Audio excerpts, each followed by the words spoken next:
లాస్య నందిత గారి మరణం పట్ల మరి గౌరవ ముఖ్యమంత్రి గారు ప్రవేశపెట్టినటువంటి తీర్మానాన్ని బలపరుస్తూ మరి నిజంగా చాలా బాధాకరమైనటువంటి విషయం అధ్యక్ష.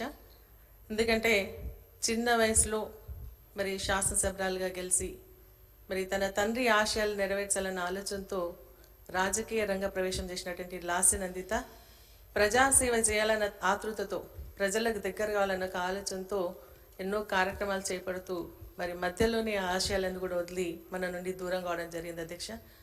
మరి చిన్న వయసులో మరి శాసనసభలోకి వచ్చిన ఒక పెద్దలంటే ఒక భక్తి గౌరవం ఉండేది అధ్యక్ష.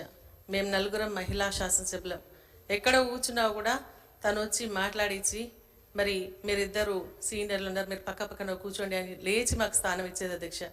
మరి ఎక్కడైనా మీటింగ్కి వెళ్ళినా మేము నలుగురం మహిళలు వెళ్ళినప్పుడు మాతో పాటు మేము నలుగురం కూర్చోవాలని చెప్పేసి మరి మాకు స్థానాన్ని ఇచ్చేది అధ్యక్ష.